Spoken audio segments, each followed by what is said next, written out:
Hey you guys, guess what? Today we're going to give the Traxxas TRX-4 Sport a sporting chance against the axials. I'm going to fix the balance on this truck. It doesn't take much. You guys have probably already done this, but I'm going to go through what I did and the difference between the things that I looked at. Okay, stick around. This will take just a minute.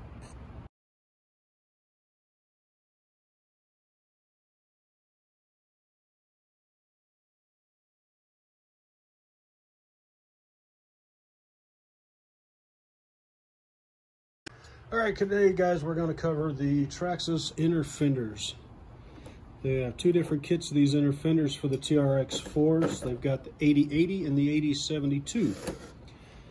Now, this kit comes with some fairly well laid out and descriptive directions.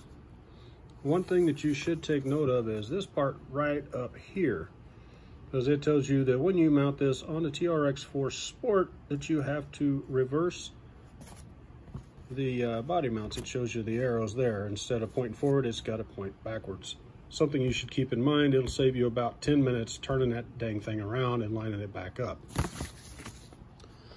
All right, this is the 8080 kit.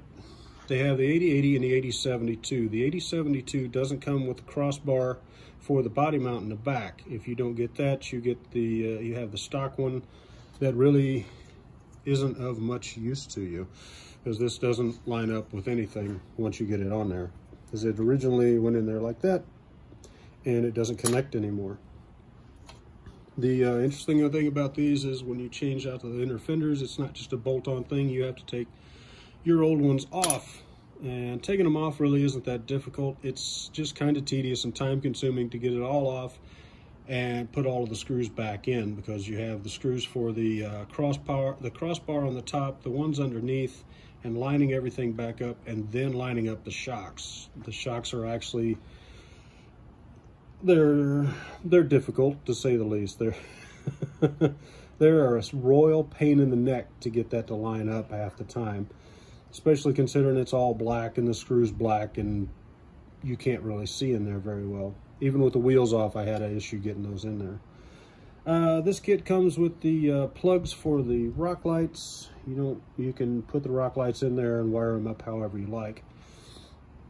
There is an additional kit to add the flares on the fender wells so that it'll actually cover up the gap on the TRX-4 Sport, but it's not really that important to me. I don't really care. It seemed kind of silly. When you get this kit, you get the front battery plate. With the front battery plate, you can move the battery from back there to up there, which is where you need it. This does block the airflow around your servo, something you should probably keep in mind. You may want to put a fan on that if your servo tends to overheat, which out here during the summer is a real possibility.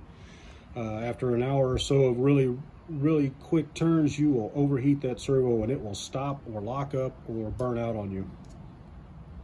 I'm running the standard servo for me. It's the blue 20 kilogram Sunfounder servo. I haven't had any issues with it. It's not underpowered. It works just fine on this truck, even considering the ridiculous weight and the bigger tires and all of that.